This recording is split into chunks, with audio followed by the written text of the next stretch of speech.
People in the scientific area work in the complex world of wonder. From a marine biologist to a physician, they analyze, calculate, and probe in search of the answer to the question why. A lot of curiosity really involved in it, and a way to know it in sort of a quantitative sense rather than just, I don't know, you drive along in the hills and you want to know why things are the way they are. It's really a quest for knowledge, I suppose. The geologist, veterinarian, engineer, and meteorologist all thrive in an environment of inquiry. Asking why is more of a challenge than just being satisfied with an observation. The treatment of today is really based on the clinical trials and those studies that have gone before. So there's some critical thinking there. They have a natural curiosity, broad interests, and learning comes easy. In undergrad, I took calculus and physics classes, and I took earth science classes, and I minored in geography, and I majored in meteorology.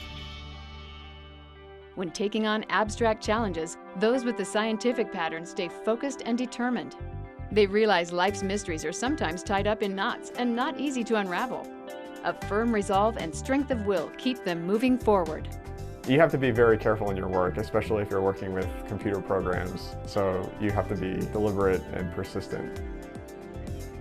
They search every corner of the world for clues to solve complex problems. For everything that we discover, there's so much more that we don't know.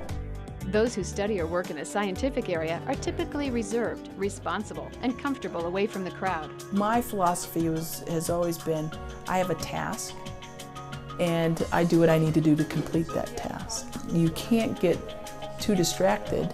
You do need to have a focus. People who plan careers related to their interests and style find greater satisfaction throughout their lives.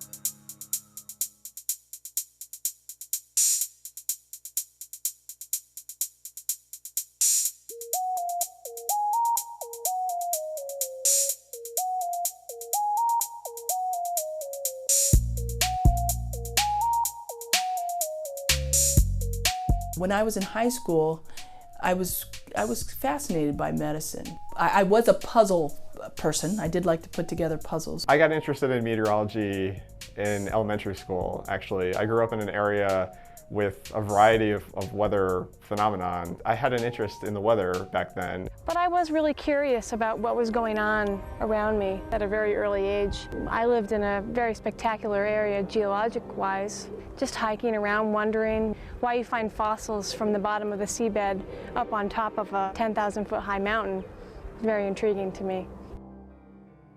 Lifelong learning is another key to success. Within any career, it's never too late to learn. To stay current, I attend international conferences and I collaborate with other scientists. I publish journal articles and I read many journal articles from a variety of different journals. You have to keep up. You know, this is an ever-evolving field. There aren't many nights that I go home where I'm not picking up a journal, looking at something on the internet, actually researching something in preparation for the next day. The complex world of science remains vast and full of mystery. The opportunities are unlimited for someone who is persistent, analytical, and curious. That's sort of what drives me in studying science and studying meteorology, is basically asking the question of why something happens and what we can do to better understand. For instance, what built these mountains that are so spectacular that everyone loves? But it's more than that. The science right now is so diverse.